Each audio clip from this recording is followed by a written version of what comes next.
Neelakuyil, Anu media, Mollywood connect, universal entertainments. കേട്ടിട്ടില്ലേ? ഉണ്ടാവും. ഉറപ്പായും കേട്ടിട്ടുണ്ടാവും, കണ്ടിട്ടും ഉണ്ടാവും. നമ്മുടെയൊക്കെ ഫീഡുകളിൽ ഇടയ്ക്ക് കാണാറുള്ള ചില എന്റർടൈൻമെന്റ് പേജുകൾ. സിനിമാ നടിമാരുടെ പിന്നാലെ നടന്ന് അവരുടെ സ്വകാര്യതയിലേക്ക് കടന്നു കയറി വ്യൂസ് ഉണ്ടാക്കുന്ന സോഷ്യൽ മീഡിയ അക്കൗണ്ടുകൾ. പക്ഷേ കഴിഞ്ഞ കുറച്ച് ദിവസങ്ങളായി ഈ പേജുകളിൽ വരുന്ന കണ്ടന്റ് എന്തൊക്കെയാണെന്ന് നിങ്ങൾ നോക്കിയിട്ടുണ്ടാവും. പഴയതുപോലെ അല്ലല്ലോ, ചില മാറ്റങ്ങളൊക്കെ ഉണ്ടല്ലേ. ഈ പേജുകൾ കാണുമ്പോൾ ഒരു തെരഞ്ഞെടുപ്പ് മുദ്രാവാക്യം ഓർമ്മ വരുന്നുണ്ടോ? മാറാത്തത് മാറും. അതെ, അത് തന്നെ. കേരളത്തിന്റെ അടുത്ത മുഖ്യമന്ത്രി രാജീവ് ചന്ദ്രശേഖർ. BJPക്ക് വോട്ട് ചെയ്യുക. പ്രചാരണത്തിനെത്തിയ 2020 സ്ഥാനാർത്ഥി അഖിൽ മാരാർ ചെയ്തത് കണ്ടാൽ നിങ്ങൾ ഞെട്ടും. ഇതൊക്കെയാണിപ്പോ ഇവരുടെ കണ്ടന്റുകൾ. പച്ചയ്ക്ക് BJP പ്രൊമോഷൻ. സ്ത്രീ വിരുദ്ധതയും ട്രാൻസ് വിരുദ്ധതയും ആഘോഷിക്കുന്ന, വെറുപ്പും വിദ്വേഷവും പ്രസരിപ്പിക്കുന്ന ഈ പേജുകളാണ് BJPയുടെയും സഖ്യകക്ഷികളുടെയും പ്രചാരണത്തിൽ മുന്നിൽ നിൽക്കുന്നത്. മറ്റൊന്ന്, ചില വലതുപക്ഷ പേജുകളിലൂടെയുള്ള ശക്തമായ വെറുപ്പ് പ്രചാരണമാണ്. ഹിന്ദുക്കൾ ഒന്നിച്ചു നിൽക്കുക, മുസ്ലിങ്ങളെ തോൽപ്പിക്കുക തുടങ്ങി വെറുപ്പ് പ്രചരിപ്പിക്കുന്ന സംഘ് പേജുകൾ. ഇന്നത്തെ വീഡിയോ കേരളത്തിലെ ഡിജിറ്റൽ രാഷ്ട്രീയത്തിലെ ഈ രണ്ട് വിഷയത്തെക്കുറിച്ചാണ്. ഒന്ന്, അശ്ലീല പേജുകളെ വോട്ട് പിടിക്കാൻ ഉപയോഗിക്കുന്ന തെരഞ്ഞെടുപ്പ് തന്ത്രം.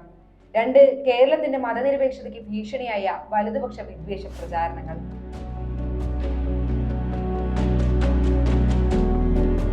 ലക്ഷക്കണക്കിന് ഫോളോവേഴ്സ് ഉള്ള എന്റർടൈൻമെന്റ് പേജുകളെയാണ് BJP പ്രചാരണത്തിന് ഉപയോഗിക്കുന്നത്. ജെൻസി വോട്ടർമാർ മുതൽ മുതിർന്ന പൗരന്മാർ വരെ ഫോളോവേഴ്സ് ലിസ്റ്റിൽപ്പെടും. പെട്ടിയിൽ വോട്ട് വീഴ്ത്താൻ സാധിക്കാത്ത BJP സോഷ്യൽ മീഡിയ ഫീഡുകളിൽ നിറയുന്നത് ഇങ്ങനെ തന്നെയാണ്. പേരുപോലെ തന്നെ എന്റർടൈൻമെന്റ് കണ്ടന്റായ ഒരു ഫേസ്ബുക്ക് പേജാണ് യൂണിവേഴ്സൽ എന്റർടൈൻമെന്റ്സ്. പക്ഷേ കഴിഞ്ഞ കുറച്ചധികം ദിവസങ്ങളായി ഈ പേജിൽ വന്നുകൊണ്ടിരിക്കുന്നത് എറണാകുളത്തെ 2020 സ്ഥാനാർത്ഥികളായ അഞ്ജലി നായരുടെയും അഖിൽ മാരാരുടെയും പ്രചാരണ വീഡിയോകളാണ്. മാർച്ച് 20 മാത്രം 2020യുടെ 15 ലക്ഷം ക്യാമ്പയിൻ വീഡിയോകളാണ് ഈ പേജിൽ വന്നിട്ടുള്ളത്. മിക്കതിനും ലക്ഷക്കണക്കിന് views. Apple plus media, B4 blaze Malayalam എന്നീ പേജുകളിലും പ്രചാരണ വീഡിയോകൾ തന്നെയാണ് കണ്ടന്റ്. ബിഗ് ബോസ് താരമായ റോബിൻ രാധാകൃഷ്ണൻ കുണ്ടറ നിയോജക മണ്ഡലത്തിലെ NDA സ്ഥാനാർത്ഥിയാണ്. റോബിന്റെ വീഡിയോയും ഈ പറഞ്ഞ പേജുകൾ ഷെയർ ചെയ്യുന്നുണ്ട്. സിനിമാ താരങ്ങളുടെ സ്വകാര്യതയിലേക്ക് കടന്നു കയറി പലപ്പോഴും അവരെ അപമാനിക്കുന്ന തരത്തിൽ വീഡിയോ ചെയ്യുന്ന ഒരു എന്റർടൈൻമെന്റ് പേജാണ് നീലക്കുയിൽ എന്റർടൈൻമെന്റ്സ്. ഈ പേജുകളിലും BJP സ്ഥാനാർത്ഥികളുടെ പ്രചാരണ വീഡിയോകൾ റീലുകളായും കാർഡുകളായും പോസ്റ്റ് ചെയ്യുന്നുണ്ട്. NDA മാത്രമല്ല ഇത്തരം പേജുകൾ പ്രചാരണത്തിന് ഉപയോഗിക്കുന്നത്, UDFും ഉണ്ട്. കോൺഗ്രസ് സ്ഥാനാർത്ഥി ഉമാ തോമസ് നാമനിർദ്ദേശ പത്രിക നൽകുന്ന വീഡിയോയും രമേശ് ചെന്നിത്തല ഇന്ദിരാ ക്യാന്റീനിൽ നിന്ന് ഭക്ഷണം കഴിക്കുന്ന വീഡിയോയും ഇതേ പേജിൽ പോസ്റ്റ് ചെയ്തിട്ടുണ്ട്. മാസ് ലുക്കിൽ കേരളത്തിന്റെ അടുത്ത മുഖ്യമന്ത്രി രാജീവേട്ടൻ. നേമമണ്ഡലത്തിലെ BJP സ്ഥാനാർത്ഥി രാജീവ് ചന്ദ്രശേഖരുടെ വീഡിയോയ്ക്ക് നീലക്കുയിലിന്റെ ക്യാപ്ഷൻ ഇങ്ങനെയാണ്: സ്പ്രിംഗ് ലൈഫ് എന്റർടൈൻമെന്റ്സ് എന്ന ഫേസ്ബുക്ക് പേജിലുമുണ്ട് ഇതേ വീഡിയോ. സ്ഥാനാർത്ഥികളിൽ ആര് ജയിക്കുമെന്ന അഭിപ്രായ വോട്ടെടുപ്പുകളാണ് മറ്റു ചില പേജുകളിൽ നിറയുന്നത്. BJP സ്ഥാനാർത്ഥികളുടെ ചിത്രങ്ങൾക്കൊപ്പം ഈ വ്യക്തിക്ക് നിങ്ങൾ എത്ര മാർക്ക് കൊടുക്കും, ഇവരിൽ ആര് ജയിക്കും തുടങ്ങിയ ക്യാപ്ഷനുകൾ. ബട്ടർഫ്ലൈ എന്റർടൈൻമെന്റ്സ് പോലുള്ള പേജുകളാണ് ഇത്തരം പോസ്റ്റുകൾ ഇടുന്നതിൽ മുന്നിലുള്ളത്. പാലക്കാട് MLA രാഹുൽ മാങ്കൂട്ടത്തിനെതിരെ ലൈംഗിക പീഡന ആരോപണങ്ങൾ വന്നപ്പോൾ നിരുപാധികം അവനൊപ്പം എന്ന ക്യാപ്ഷനോട് സപ്പോർട്ട് ചെയ്ത പേജാണ് മോളിവുഡ് കണക്ട്. ഈ പേജും ഇപ്പോൾ BJP പ്രചാരണത്തിൽ മുന്നിൽ തന്നെയാണ്. BJPയുടെ പ്രചാരണത്തിനായി സിനിമാ പേജുകളും എന്റർടൈൻമെന്റ് പേജുകളും ഉപയോഗിക്കുമ്പോൾ തീവ്ര ഹിന്ദുത്വം പറയുന്ന പേജുകൾ വർഗീയ പ്രചാരണത്തിലാണ് ശ്രദ്ധ കേന്ദ്രീകരിക്കുന്നത്. ന്യൂനപക്ഷങ്ങൾക്കെതിരായ വെറുപ്പും വിദ്വേഷവും വ്യാജ വാർത്തകളും പ്രചരിപ്പിച്ചുകൊണ്ടേയിരിക്കുകയാണ് തീവ്ര വലതുപക്ഷ പേജുകൾ. ഗുരുവായൂരിലെ ഹിന്ദുമത വിശ്വാസികളുടെ താല്പര്യങ്ങൾ സംരക്ഷിക്കാൻ അവിടെ ഒരു ഹിന്ദു MLA തന്നെ വരണം എന്ന് പ്രചാരണ വീഡിയോയിൽ പറഞ്ഞ BJP സ്ഥാനാർത്ഥിയെ അറിയില്ലേ? ഗുരുവായൂരിലെ സ്ഥാനാർത്ഥി അഡ്വക്കേറ്റ് ഗോപാലകൃഷ്ണൻ. മാതൃകാ പെരുമാറ്റ ചട്ടലംഘനമാണെന്ന പരാതിയിൽ കേസെടുത്തിട്ടും ഗോപാലകൃഷ്ണനെ പിന്തുണച്ചും വർഗീയത പ്രചരിപ്പിച്ചും നിരവധി വലതുപക്ഷ അക്കൗണ്ടുകളാണ് ഡിജിറ്റൽ ഇടങ്ങളിൽ സജീവമായത്. കൂടെയുണ്ട് ഞങ്ങൾ എന്ന ക്യാപ്ഷനോടെയാണ് സംഘശബ്ദം എന്ന പേജ് ഗോപാലകൃഷ്ണനെ പിന്തുണച്ച് പോസ്റ്റ് ഇട്ടത്. വലിയ പിന്തുണയാണ് ഈ പോസ്റ്റിന് കിട്ടിയിട്ടുള്ളത്. 4000-നടുത്ത് ലൈക്കും 450 കമന്റും 200-ലധികം ഷെയറും.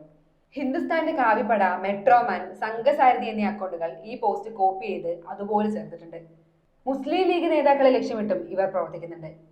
SDPIയുടെയും ജമാഅത്തെ ഇസ്ലാമിയുടെയും പേരിൽ അവർ നടത്താത്ത പ്രസ്താവനകൾ ഇവർ പ്രചരിപ്പിക്കുന്നു. UDFന് ഹിന്ദുക്കൾ വോട്ട് ചെയ്യരുത്. പേര് മാറി ഭരണം കൈയാളാൻ ഒരു കൂട്ടർ തീവ്ര ശ്രമത്തിലാണ്. ഹിന്ദുക്കൾ തിരിച്ചറിയുക, വോട്ട് ശരിയാവണ്ണം ഉപയോഗിക്കുക. 30% ഹിന്ദുക്കൾ ഒന്നിച്ചു നിന്നാൽ ഒറ്റയ്ക്കും BJPക്ക് ജയിക്കാമെന്ന പ്രചാരണം തീവ്ര വലതുപക്ഷ അക്കൗണ്ടുകളിൽ വൈറലാണ്. സ്ത്രീവിരുദ്ധമായതും അശ്ലീല ചുവയുള്ളതുമായ പോസ്റ്റുകളും ഇവർ പങ്കുവെക്കുന്നുണ്ട്. ആയിരക്കണക്കിന് ഫോളോവേഴ്സ് ഉള്ള ബഹുദൈവ വിശ്വാസി മാത്രമാണ് മതേതരൻ എന്ന പേജ് ഒന്ന് എടുത്തു നോക്കൂ. വർഗീയതയുടെയും വെറുപ്പിന്റെയും അതിപ്രസരം കാണാം. മലപ്പുറം പ്രസവ യന്ത്രങ്ങളുടെ നാട്, പ്രസവ ജിഹാദ്, പേപ്പട്ടി മതക്കാർ, ലോക സമാധാനത്തിന് ഭീഷണി എന്നിങ്ങനെയുള്ള കടുത്ത മുസ്ലിം വിരുദ്ധത ഈ അക്കൗണ്ടുകളിൽ നിരന്തരമായി വരുന്നുണ്ട്. 2 ലക്ഷത്തിലധികം ഫോളോവേഴ്സ് ഉള്ള ചാണക്യ ന്യൂസ് ടിവിയും മുസ്ലിം വിരോധം പ്രചരിപ്പിക്കുന്നതിൽ മുന്നിലാണ്. BJPയുടെ പ്രചാരണ പോസ്റ്റുകളോടൊപ്പം മുസ്ലിങ്ങളെ ജിഹാദികൾ, മൂരികൾ, സുഡാപ്പികൾ എന്നീ പേരുകൾ വിളിച്ച് അധിക്ഷേപിക്കുന്ന പോസ്റ്റുകളും ഈ അക്കൗണ്ടുകളിൽ കാണാം. ഭരണപക്ഷത്തെയും മുഖ്യമന്ത്രിയെയും ആക്ഷേപിച്ചുകൊണ്ടുള്ള മീമുകൾ പോസ്റ്റ് ചെയ്യുന്ന ഒരു പേജാണ് 8000-ലധികം ഫോളോവേഴ്സ് ഉള്ള സമ്പൂർണ്ണ സാക്ഷരതാ മീംസ്. കേരളത്തിന്റെ വികസന പ്രവർത്തനങ്ങളെയും മുഖ്യമന്ത്രിയെയും ആക്ഷേപിക്കുന്ന നിരവധി കണ്ടന്റുകൾ ഈ ഗ്രൂപ്പിൽ എന്നും പോസ്റ്റ് ചെയ്യുന്നുണ്ട്. വ്യാജ പ്രചാരണങ്ങൾക്കായി ഈ അക്കൗണ്ട് പഴയ ചിത്രങ്ങളും ഉപയോഗിക്കുന്നുണ്ട്. ഒരു ഉദാഹരണം കാണിക്കാം. 2023 ലോക കേരള സഭയുടെ അമേരിക്കൻ മേഖലാ സമ്മേളനത്തിന്റെ ഭാഗമായി ന്യൂയോർക്കിലെ ടൈംസ് സ്ക്വയറിൽ നടന്ന പരിപാടിയിൽ മുഖ്യമന്ത്രി പിണറായി വിജയൻ പങ്കെടുത്തിരുന്നു. അന്ന് ടൈംസ് സ്ക്വയറിലെ വേദിയിൽ മുഖ്യമന്ത്രിക്ക് ഇരിക്കാൻ നൽകിയ സാധാരണ ഇരുമ്പ് കസേരയെ ചൊല്ലി വലിയ രീതിയിലുള്ള ചർച്ചകൾ നടന്നിരുന്നു. ഒരു സംസ്ഥാനത്തിന്റെ മുഖ്യമന്ത്രിക്ക് നൽകിയ ഇരിപ്പിടം മോശമായി പോയി എന്നാണ് അന്ന് സോഷ്യൽ മീഡിയയിൽ വിമർശനങ്ങൾ വന്നത്. എന്നാൽ 3 വർഷത്തിന് ശേഷം ഈ പഴയ ചിത്രം വീണ്ടും ചില വലതുപക്ഷ അക്കൗണ്ടുകൾ പ്രചരിപ്പിക്കുകയാണ്. ഇരുമ്പ് കസേരയിൽ ഇരിക്കുന്ന മുഖ്യമന്ത്രിയുടെ ചിത്രവും അതേ വേഷത്തിൽ അദ്ദേഹം മറ്റൊരു കുഷ്യൻ കസേരയിൽ ഇരിക്കുന്ന ചിത്രവും തമ്മിൽ താരതമ്യം ചെയ്തുകൊണ്ടാണ് പുതിയ പോസ്റ്റുകൾ വരുന്നത്. ഇരുമ്പ് കസേരയിൽ നിന്നും കുഷ്യൻ കസേരയിലേക്ക് മുഖ്യമന്ത്രി മാറി. ഇതല്ലേ കേരളത്തിന്റെ വികസനം എന്ന പരിഹാസത്തോടെയാണ് ഈ പോസ്റ്റ്. ട്രോൾ പേജുകളും സോഷ്യൽ മീഡിയയിൽ പ്രചാരണവുമായി മുന്നിൽ നിൽക്കുന്നു. കഴിഞ്ഞ ദിവസം തൃശൂർ എടക്കഴിയൂരിൽ 7ാമത്തെ പ്രസവത്തിന് പിന്നാലെ 37 വയസ്സുകാരിയായ മുഹ്സിന മരണപ്പെട്ട സംഭവത്തെ മുസ്ലിം സമുദായത്തിനെതിരെ വെറുപ്പ് പ്രചരിപ്പിക്കാൻ ചില ട്രോൾ പേജുകൾ ഉപയോഗിച്ചു. 3 ലക്ഷത്തിലധികം ഫോളോവേഴ്സ് ഉള്ള കമ്മി ഫലിതങ്ങൾ പോലുള്ള പേജുകൾ ഈ വാർത്തയെ ഇസ്ലാം മതവിശ്വാസത്തോടും ജനസംഖ്യാ വർധനവിനോടും ബന്ധിപ്പിച്ച് പോസ്റ്റുകൾ ഇട്ടു. ദിനംപ്രതി വ്യാജ വാർത്തകളുടെ പ്രചാരണം നടത്തിയിരുന്ന പേജുകൾ ഇപ്പോൾ വിദ്വേഷ പ്രചാരണം കൂടി ഏറ്റെടുത്തിരിക്കുന്നു.